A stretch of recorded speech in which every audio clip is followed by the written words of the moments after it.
Halliburton. 5 seconds. 4 seconds. Halliburton. La première fois, c'était de la chance. Un tir au buzzer, improbable, inespéré, tout le monde a haussé les épaules. This is Halliburton, the rebound. 9 seconds. They do have a timeout. Carlisle's going to let him play. Halliburton steps back and hits. La deuxième fois, c'était une coïncidence, un autre shoot décisif, mais peut-être que la défense a mal joué. 2-point game. Indiana with it. Halliburton. They'll take it. They'll backpedal a three for the win. And La troisième fois, c'était un coup de chaud. Le gars était en feu, ok, mais ça ne dure jamais, non? chance to win it. Final seconds, no fouls to give. Halliburton looking. Halliburton driving. Pulls off, jump shot. It's good with 0.3 of a second remaining. Et puis il l'a refait. Encore, sous pression, face au regard, dans le money time, et cette fois, ce n'était plus du hasard. Cette fois, c'était Tyrese Halliburton.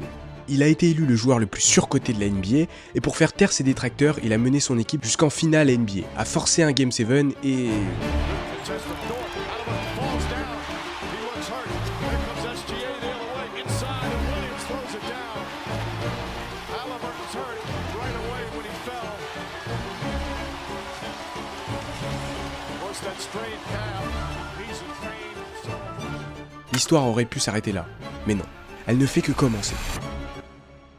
Tyrese Halliburton n'a jamais été là où on l'attendait, ou plutôt on ne l'a jamais attendu. Pas d'offre sérieuse au lycée, pas de star ESPN, un nom dans l'ombre considéré comme trop frêle ou trop atypique. Il a dû tout prouver dans le silence, c'était un jeune forcé de se battre pour se faire une place. Mais ironie du sort, dès qu'il a percé, la critique a basculé dans l'autre sens. Oh, il est trop vite récompensé, trop payé, trop souriant, et juste trop arrogant. Il a été sélectionné et a gagné aux Jeux Olympiques sans jouer une minute. Il a signé l'un des meilleurs contrats rookies de la NBA, sélectionné au All-Star à 22 ans, etc., etc. Donc l'incompréhension et la jalousie s'est installée dans la ligue. Pourquoi lui? Et qu'est-ce qu'il a de plus que moi? Et très vite, un mot a collé à son nom, comme une insulte. Surcoté. Le 23 avril 2025, il est désigné par ses pairs comme le joueur le plus surcoté de la NBA. Et c'est là que l'histoire commence. Pas dans les honneurs, pas dans les trophées, mais dans le regard des autres. Ce regard qui dit « tu ne mérites pas ce que tu as ». Il est donc jugé sous le prisme de l'incompréhension. On ne sait pas pourquoi il est là. Tout simplement parce qu'il correspond à un profil de joueur qui a disparu en NBA. Il est en quelque sorte le retour d'un ancien temps. Un poste qu'on appelait le cerveau de l'équipe, l'extension physique du coach, le poste 1, le meneur de jeu, mais sous sa forme première. Un rôle qui ne demandait pas de dominer, mais de diriger. Un rôle où on ne te jugeait pas à la fréquence à laquelle tu scorais, mais à la justesse avec laquelle tu faisais jouer les autres. Magic Johnson, Stockton, Nash, Kidd, des généraux silencieux, des hommes dont le talent résidait dans la capacité à créer pour les autres. Mais aujourd'hui, ce profil s'estompe. Ça n'existe plus. La NBA moderne préfère les meneurs hybrides, des scoreurs ultra rapides, des machines à 1 contre 1, capables de tirer à 9 mètres et de claquer 40 points par match. Le poste de meneur s'est transformé en une extension du poste 2, l'arrière marqueur, comme on le connaît si bien. Le modèle actuel du meneur, c'est Steph.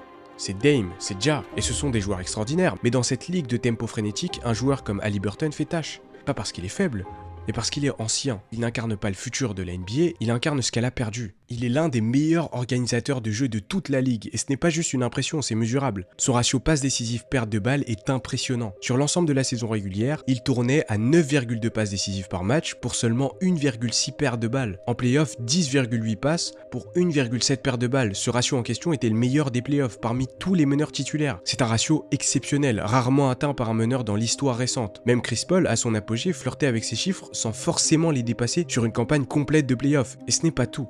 Il est le deuxième joueur qui touche le plus de ballons par possession de la ligue, mais seulement le 15e à le garder en moyenne de temps de possession. Ce que ça dit, c'est qu'il pense vite, décide vite et libère le jeu. Il ne ralentit pas son équipe, il fait en sorte d'accélérer l'intelligence collective. Sa mission est simple. Trouver la meilleure option pour marquer. Et cette vision ne se traduit pas seulement sur des passes décisives. Il est le joueur qui effectue le plus de pre-assists en NBA, c'est-à-dire les passes qui mènent directement à la passe décisive. C'est subtil, presque invisible, mais c'est ce qui fait de lui le catalyseur de l'équipe des Pacers. Donc c'est pas forcément celui qui termine toutes les actions, mais celui qui la déclenche et qui lance le mouvement. Et dans un monde où tout est analysé à travers le prisme du qui a marqué, cette contribution-là passe souvent sous les radars, ça paraît logique. Mais si on regarde de plus près, son jeu c'est une structure mathématique. Et puis il y a ce facteur qu'on ne mesure pas encore bien, la manipulation spatiale. Il comprend les zones d'intervention, il les provoque, il pousse la défense à faire un choix pour le déconstruire directement. Il te force à entrer dans une impasse. Et c'est là que réside l'essence du meneur pur. Ce n'est pas un poste, c'est une fonction mentale. Et dans cette NBA, cette fonction disparaît peu à peu, remplacée par l'efficacité et par la productivité. Haliburton est peut-être l'un des derniers meneurs de son espèce. Mais qu'est-ce qui le différencie vraiment des autres? Qu'est-ce qui le fait passer d'un joueur brillant à une anomalie? C'est le facteur clutch. Être clutch, ce n'est pas juste réussir un tir au buzzer, c'est la capacité à être meilleur quand les autres deviennent moyens. C'est dominer quand le contexte est plus hostile, c'est faire simple dans le chaos. Quand le chrono brûle et que la balle pèse une tonne, c'est prendre la responsabilité d'avoir le sort de toute l'équipe entre les mains. Le risque est constant. C'est avoir ce pouvoir à rentrer dans un état second où le doute disparaît et où la décision devient pure. Peu de joueurs savent y rentrer. Encore moins savent y rester. Et cette saison, personne n'y a vécu plus confortablement que Tyrese Haliburton. 13 tirs réussis sur 15 dans les 2 dernières minutes d'un match. 86,7% de réussite. Des tirs à 5,6 mètres en moyenne. Aucun tir facile, aucun tir volé. Que des décisions assumées. Et selon les stats, il les rentre comme des lay-ups. Dans ses 15 tentatives, il rentre 6 3 points et 8 tirs à 2 points. Ce qui vaut au total 34 points. Et d'après les stats très avancées, il a réussi à atteindre 107% d'efficacité ajustée. Pour vous illustrer cette stat complètement dingue, par exemple, si nous mettons Shaquille O'Neal Prime, ballon sous le panier, et on le laisse marquer 15 fois de suite, il le fera 15 fois et il inscrivera 30 points. Si on laisse Tyrese Haliburton à 6 mètres du panier en condition money time dans les 2 dernières minutes d'un match sous pression, sur 13 tirs marqués, il a la capacité de t'en mettre 34. Il a littéralement rendu plus rentable un tir à risque à n'importe quelle distance qu'un dunk de Shaq à 100% de réussite. C'est complètement fou. Et cette saison, 38 joueurs ont tenté au moins 10 tirs décisifs dans les 2 dernières minutes d'un match. Pas un seul n'a dépassé 70%. Haliburton est à 107%. Il ne prend pas les bons tirs, il est réussi à la lucidité. Et pourtant, même là, certains doutent, comme si ce n'était pas suffisant, comme si ce calme-là était suspect. Good player. I think that he's a star in this league, but superstar status is reserved for the select few, and I don't view him that way. So just because you show up in the clutch and you make big shots doesn't make you a superstar. That is my point. Et ce qui frappe en observant Tyrese Haliburton, ce n'est pas tant ce qu'il fait, c'est plutôt la manière dont il le fait. Il ne force rien. Il lit, il attend, il provoque, puis exploite. Il donne l'impression d'être toujours en contrôle d'un tempo qui n'appartient qu'à lui, comme s'il était connecté à une version parallèle du match. Il n'a pas besoin de courir vite, ni de sauter haut, sa domination est ailleurs. Dans l'angle qu'il choisit pour poser un dribble, dans l'espace qu'il laisse volontairement libre pour forcer une rotation, dans cette capacité rare à dicter les décisions de la défense sans même la toucher. Le pick and roll par exemple n'est pas un outil chez lui, c'est un langage. Un territoire qu'il maîtrise comme un pianiste maîtrise son clavier. Sur les lectures à deux, il affiche une efficacité de 95% cette saison. C'est tout simplement l'un des meilleurs lecteurs de pick and roll de la NBA actuelle. Il ne s'agit pas seulement de trouver le roller ou le spot-up shooter, il sent où va venir l'aide, devine comment la ligne arrière va compenser, puis lance le bon timing. Souvent une fraction de seconde avant que la défense n'ait réellement le temps de bouger. Et quand certaines équipes comme Milwaukee en demi-finale de conférence ont tenté de couper cet automatisme en le piégeant haut, donc en laissant volontairement de l'espace derrière l'écran, il a simplement ajusté. Bon, son pourcentage à 3 points n'était pas exceptionnel sur la série, mais cela n'a eu aucune importance. Parce que ce que les Bucks se craignaient, ce n'était pas son tir, mais ce qu'il crée à partir du doute. Et ce doute-là, il l'entretient sans cesse. Ce qui le différencie aussi, c'est la gestion de son corps. Haliburton n'est pas puissant, mais il est stable. Il ne frappe pas, il flotte. Son pull-up, souvent moqué pour son style non orthodoxe, est en réalité une arme de précision, difficile à lire, très rapide à déclencher. Son pourcentage à mi-distance est de tout de même 48%. Sans être athlétiquement impressionnant, il parvient toujours à se créer la demi-seconde dont il a besoin pour punir. Il a un dribble très haut, presque relâché, mais qui masque en réalité un contrôle total. Il manipule la défense avec son regard, feinte une passe à droite pendant qu'il prépare déjà l'ouverture à gauche. C'est un joueur qui voit au-dessus de la défense. Non seulement grâce à sa taille, c'est un grand meneur d'1m96, mais surtout grâce à son anticipation, qui ne repose pas sur l'instinct brut, mais sur une compréhension aiguë des micro-variations défensives. La posture d'un pied, le quart de seconde de retard d'une rotation, la tension d'une aide intérieure qui hésite à sortir. Là où d'autres réagissent à l'erreur, lui agit avant qu'elle ne soit commise. Il ne voit pas seulement ce que fait la défense, il voit ce qu'elle va faire. Et c'est ce temps d'avance, cette lecture silencieuse du déséquilibre qui fait toute la différence. Et cette année, après avoir été désigné comme le joueur le plus surcoté de la ligue, je comprends parfaitement sa réaction.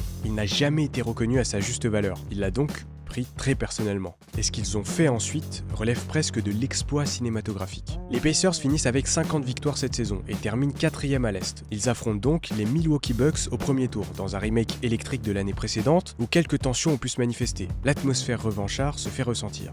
Indiana domine le début. Miles Turner et Pascal Siakam combinent 44 points. Haliburton compile un double-double, 10 points pour 12 passes décisives. Même s'il rate ses 7 tentatives derrière l'arc, le rythme est en faveur des Pacers dès l'entame et il ne laisse aucune chance. Match 2, encore sous contrôle des Pacers, score final 123-115. Haliburton termine avec 21 points et 12 passes et l'équipe shoot à 49% de réussite et 44% à 3 points. Giannis rend tout de même une copie massive, 34 points, 17 rebonds, mais l'écart reste intact car Indiana a 8 joueurs à 12 points ou plus. Milwaukee réagit ensuite à domicile. Gary Trent Jr. claque 9 tirs à 3 points, établissant un record en play-off, tandis que Giannis inscrit 37 points. Indiana souffre défensivement, nous donnant un troisième quart-temps dégueulasse et s'incline logiquement. Voilà un retour en force des Pacers après l'échec de Milwaukee. Ils font exploser l'attaque avec une adresse folle de 68% de réussite au tir et 46% à 3 points, dont 8 joueurs à 12 points ou plus. Haliburton inscrit 17 points et distribue 15 passes décisives pour reprendre le contrôle de la série. Sans oublier malheureusement la blessure de Dame qui bascule le rapport de force en faveur des Pacers. Et nous voici au clou du spectacle. Le match est très serré, les deux équipes se renvoient coup pour coup jusqu'en prolongation. La prolongation s'éternise, les deux équipes ne lâchent pas le morceau. Puis Milwaukee se détache petit à petit d'Indiana au score. Et donc on se retrouve sur une avance de 7 points pour Giannis et son équipe, avec moins de 40 secondes à jouer. La victoire se fait ressentir. Et en un claquement de doigts, Indiana signe un run fulgurant de 8-0 en 34,5 secondes. Le plus gros comeback dans les 40 dernières secondes en overtime depuis au moins 3 décennies. Tyrese Haliburton met le lay-up clutch à 1,3 secondes restantes et élimine les Bucks 4-1. C'est complètement dingue. Et d'ailleurs, l'intensité ne redescend pas dans cette rivalité naissante, avec des tensions d'après-match entre le père de Tyrese et Giannis Antetokounmpo. C'était génial à voir. Après l'élimination des Bucks dans une série qu'ils ont contrôlée de bout en bout, les Pacers vont faire face aux Cleveland Cavaliers, qui viennent tout juste de boucler la meilleure saison régulière de leur histoire récente, avec 64 victoires. Menés par un Donovan Mitchell au sommet de son art, soutenu par son bras droit en chef, Darius Garland, un duo dévastateur au scoring. En plus de ça, ils ont la meilleure défense de la ligue, le reflet d'une raquette solide, gouvernée par Mobley et Allen. Tout ça pour dire que les Cavs arrivent en grand patron. Indiana, à l'inverse, est encore vue comme une équipe sans expérience, trop jeune et trop dépendante de la création d'Haliburton. Sur le papier, le duel est complètement déséquilibré. Mais ce que cette série va prouver, c'est que le basket ne se joue pas sur papier. Indiana nous montre directement le contraire dès l'entame de cette série, chez leur adversaire. Ils vont imposer leur rythme et contrôler le score pendant tout le match pour clouer la rencontre. Défensivement, ils ont réussi à canaliser toutes les autres menaces offensives, sauf Donovan Mitchell qui sort tout de même 33 points, mais les Pacers ont fait preuve d'une maîtrise régulière. Haliburton signe un double-double avec 22 points et 13 passes plus 3 contre. Cette fois, le match 2, de nouveau à Cleveland, est beaucoup plus complexe. Les équipes se renvoient le score point par point, mais Cleveland, en fin de match, accélère la cadence et mène légèrement assez pour forcer le destin. À 48 secondes de la fin, ils mènent de 7 points. Après avoir subi une faute, Siakam obtient 2 lancers francs. Ils peuvent remonter à 5 points. Il rate le premier.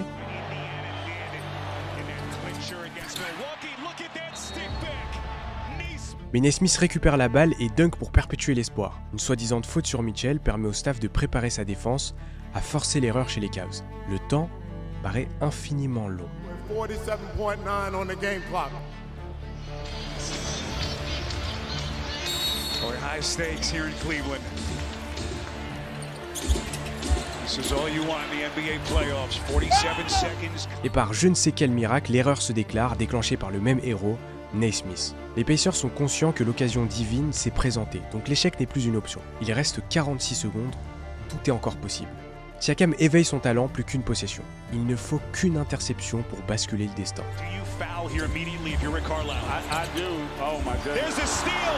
Nembhard. 25 seconds. Unbelievable. And really, the Cavs have struggled the entire game getting the ball inbound. Haliburton sizes up Jerome, and here he comes to the cup. Contact. Ils ont maintenant la possibilité de revenir à 1 point. Il met le premier, rate volontairement le second, prend le rebond, et le reste appartient à l'histoire. Seconds. They do have a timeout. Carlisle's going to let him play. Haliburton steps back and hits. Tyrese Haliburton trying to take Cleveland's heart. The Indiana Pacers in a Game 2 stunner. Unbelievable. Après ce rebond offensif extraordinaire, il arrache la victoire sur un tir à 3 points qui coupe le souffle de toute la salle. Avec cet exploit, il permet une avance de 2-0 pour son équipe. L'impensable s'est produit. Ce soir-là, cette équipe est touchée par la grâce. Lors du match 3, après un réajustement de la défense de Cleveland, c'est un regain de force pour l'équipe, avec un Mitchell qui compile 43 points. On constate que le match précédent fut trop douloureux. Il leur fallait ça. L'adresse était au rendez-vous. Le match 4, c'est un récital. Une leçon de basket de la part des Pacers. Ils vont dominer. Non, c'est pas assez. Ils vont écraser les Cavs avec une première mi-temps record. 41 points d'avance lors de la première mi-temps. L'équipe entière était juste trop forte. Très peu de déchets, un tempo global maîtrisé. Ils les ont éteints dans tous les domaines. Miles Turner 20 points, Siakam 21 points, Toppin en sortie de banc 20 points. Ils dominent. Cleveland est submergé par la facilité des Pacers. La victoire est évidente. Au vu de cette fessée monumentale, lors du match 5, les Cavs sont obligés de répondre, ne serait-ce que pour l'honneur. Donc, ils tapent très fort dès le début. Ils imposent leur rythme et devancent les Pacers en menant de 19 points dès le second quart-temps. Le vent tourne enfin de leur côté. Je sais pas ce qui s'est passé. Encore une fois, les Pacers vont flirter les cieux, ils vont nous sortir un run de 55 points à 24, avec Haliburton qui répond à la pression en nous inscrivant 31 points et 8 passes décisives. C'est juste fou. Ils viennent de battre une équipe prétendante au titre. Suite à ça, les Cavaliers deviennent la 4e équipe de l'histoire de la NBA à échouer avant les finales de conférence en dépit d'un bilan aussi élevé en saison régulière. Mais la lumière se dirige vers une équipe qu'on n'attendait pas. Nous voilà maintenant en finale de conférence Est. Le rendez-vous ultime face aux New York Knicks, une équipe en pleine ascension, ultra dynamique, portée par un meneur incandescent. Jalen Brunson, véritable maître du scoring en isolation, capable d'enchaîner les mi-distances comme un métronome, il tourne à plus de 34 points de moyenne en play-off. Autour de lui, une armée de soldats prêts à mourir sur chaque possession. Josh Hart, infatigable, toujours sur la ligne de rebond ou dans les couloirs de transition. OG Anunoby, le verrou défensif capable d'éteindre un extérieur sur commande. Michael Bridges, profil polyvalent parfait qui défend haut et fort. Et Karl Anthony Towns, arrivé pour cette run ultime dont on connaît les mérites. Tir à 3 points, pivot efficace, terrifiant. Le bonhomme. C'est une équipe de tranchées bâtie pour faire mal, et Indiana le sait. Pour passer, il faudra survivre face à ça. La peur ne peut plus être un frein, il faut l'embraser. La victoire est la seule issue. Ce premier match définira le vainqueur de cette série. Le Madison Square Garden rugit. Le cœur de New York bat à 120 décibels. Et sur le parquet, les Knicks imposent leur loi. Pression constante, défense étouffante, jeu demi-terrain sanglé, Indiana suffoque. Brunson découpe les lignes à coups de drive millimétré, Michael Bridges verrouille Haliburton et Josh Hart grattent des rebonds impossibles. Au milieu du chaos, les Pacers reculent. Score, moins 17, moins de 7 minutes à jouer. Dans les tribunes, les visages sont figés. Le pourcentage de victoire estimé pour New York grimpe à 99,7%. Une quasi-certitude. Mais ce soir-là, quelque chose bascule.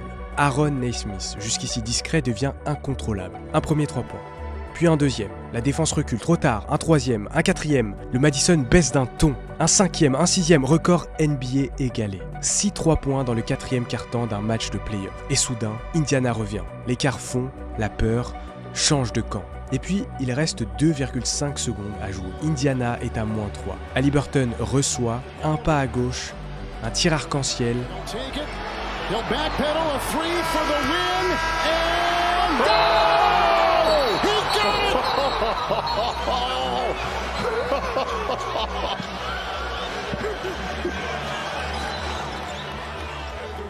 Égalisation, prolongation. Dans l'overtime, tout est question de survie. Chaque possession devient une bataille, chaque écran un impact, mais Indiana a déjà renversé le destin. Ils n'ont plus peur, et cette fois, ils achèvent le travail. Score final, 138-135. Victoire des Pacers. Ce match ne leur a pas juste donné l'avantage, il leur a donné la foi. Celle qui naît dans l'extrême, celle qu'on ne fabrique pas à l'entraînement. Ce soir-là, Indiana n'a pas seulement gagné un match, ils ont fait tomber l'illusion que New York était imbattable. Et une fois ce verrou brisé, le reste a suivi. Ils remportent la série en 6 matchs et pour la première fois depuis 2000, les Indiana Pacers retournent en finale NBA. Nous voilà maintenant avec 2 équipes, 2 récits en miroir forgés dans l'attente et l'espérance. D'un côté les Indiana Pacers, l'outsider par excellence, jamais champion NBA, revenu au sommet après 25 ans d'absence. De l'autre, les Oklahoma City Thunder, la machine défensive et offensive jeune et méthodique, également sans titre depuis l'ère de Seattle. Ce duel est bien plus qu'une finale, c'est l'affrontement de 2 philosophies. Indiana, la résilience collective portée par un génie du jeu que l'on a longtemps décrié. Oklahoma, la précision froide portée par SGA, MVP et maître maître du tempo. C'est la révolution silencieuse du basket moderne où la profondeur de roster et l'exécution tactique remplacent les triangles de stars. Ce Game 1 va définir le ton de la série. Une immersion dans une épopée où chaque tir, chaque lecture peut changer l'histoire. Oklahoma City mène 55-45 à la mi-temps, après avoir profité de 19 pertes de balles en première mi-temps d'Indiana. Dans un Garden transformé en four défensif, les Thunder affligent un 15 points d'avance. Le scénario parfait pour un homme, Shai Gilgeous-Alexander, MVP officiel. Mais Indiana refuse de s'effondrer. Avec un peu plus de 9 minutes à jouer, ils amorcent un run de 15-4, puis ajustent la défense, ils reviennent au score, et à 0,3 secondes de la fin, nous savons tous où la balle va aller dans un scénario pareil. Haliburton déclenche. Halliburton driving, pulls up, jump shot. It's good! It's good! With 0.3 of a second remaining.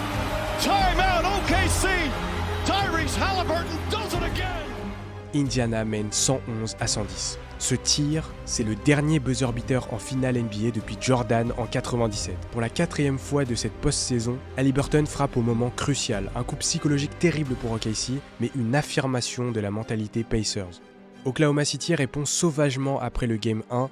Le Thunder inflige une correction 123-107, menée par Shai Gilgeous-Alexander avec 34 points et 8 passes décisives, et un Jalen Williams au sommet de son art. Le Thunder crée l'égalité dans la série et met clairement les Pacers en garde. Ce titre, ils ne lâcheront pas facilement. De retour à domicile, Indiana récupère le fil du jeu avec sang-froid. Victoire 116-107, avec Tyrese à 2 doigts du triple-double, 22 points, 11 passes décisives et 9 rebonds. Et une performance collective explosive notamment de Bénédicte Mathurin qui inscrit 27 points. Ils prennent les devants 2-1 au terme d'un carton décisif où ils infligent un run de 14-6 points dont Haliburton a orchestré la plupart des actions clés. La série se déplace à OKC et le ton monte. Malgré une avance de 10 points en seconde mi-temps, Indiana craque dans le dernier quart-temps. Le Thunder renverse la vapeur grâce à Shai, Holmgren et Williams avec plusieurs tirs cruciaux. Score final 111-104. La série est à nouveau à égalité à 2 victoires partout. Indiana bascule dans l'incertitude. Lors du Game 5, Oklahoma City prend le large. Jalen Williams explose avec 40 points. Shai ajoute 31 et le duo cumule plus de 100 points en prenant en compte leur nombre de passes décisives. Inédit en finale NBA. Haliburton a du mal, limité à 4 points pour 0 sur 6 au tir. Une performance plombée par une blessure au mollet qui n'annonce rien de bon. Le Thunder reprend le lead 3-2 dans une soirée où l'infirmerie commence à peser lourd. Ils sont à terre, mais pas KO. Haliburton, malgré une douleur persistante, maintient Indiana debout.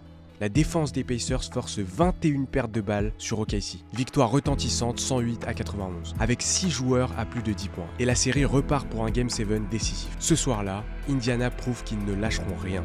Alors, un Game 7 en finale NBA, c'est plus qu'un match de basket. C'est une mise en abîme de la condition humaine. Dans l'arène, 2 équipes ne se disputent pas seulement un trophée. Elles rejouent à leur manière l'éternel affrontement entre hasard et volonté, entre fragilité de l'instant et l'éternité qu'il promet. C'est un moment rare où tout se condense, des mois d'efforts, d'échecs, de sacrifices invisibles qui se cristallisent dans 48 minutes. Chaque possession devient une parabole. L'importance du détail, la cruauté de l'erreur, la grâce de l'audace, le temps n'y est plus linéaire. Il s'épaissit, il brûle, il pèse. Voilà ce que représente un Game 7, une fin douloureuse ou une victoire retentissante. Et dès l'entame du match, Haliburton est flamboyant. 3 points sur 4 en 4 minutes 55. Il impose un rythme très soutenu aux 2 équipes. Et puis... Halliburton's hurt right away when he fell. Was that strained calf? He's in pain, so emotional. It's the right calf right away. He knew he was in trouble. Haliburton sort sur une déchirure du tendon d'Achille, mettant fin à sa saison et brisant symboliquement l'élan collectif des Pacers. Sans lui, Indiana ne peut pas renverser la vapeur face à un Shai Gilgeous-Alexander survolté. Le Thunder remporte son premier titre depuis 2008. Même dans la défaite, le run d'Haliburton transcende l'échec. Il termine les finales avec 98 points, 41 passes, 32 rebonds, 8 interceptions et 4 contres, entrant dans une liste d'icônes du jeu au même titre que Jordan, LeBron ou Magic, pour un total de minutes inférieur à la moyenne historique. Son équipe partait de loin. Mais en 2 semaines, les Pacers ont orchestré 3 des 7 plus grosses remontées de l'ère moderne. Des miracles en série. Il les a guidés chaque match, chaque moment décisif, et puis la blessure. Fin de run. Mais ce que les gens retiendront, ce n'est pas l'échec. C'est la vérité que ce run a exposé au grand jour. Haliburton a été sous-estimé toute sa vie, puis surcoté trop tôt, puis oublié dans l'analyse. Mais aujourd'hui, le débat est clos. Il est l'un des meilleurs meneurs de la planète. Mais pas parce qu'il crie, pas parce qu'il marque 40 points, mais parce qu'il dirige, parce qu'il comprend, parce qu'il rend le jeu meilleur. Ce n'est pas une revanche bruyante, c'est une victoire silencieuse. Et si la NBA a encore du mal à le comprendre, elle n'aura pas le choix de le reconnaître. Car dans une ère où les meneurs purs se meurent, Tyrese Haliburton est leur dernier héritier. Et peut-être leur plus grand représentant. Merci de m'avoir écouté, je vous invite à checker mes réseaux sociaux, plus particulièrement TikTok, pour des analyses plus brèves en attendant les vidéos YouTube. Et bien sûr, n'oubliez pas de vous abonner si mon contenu vous plaît, et on se retrouve pour la prochaine.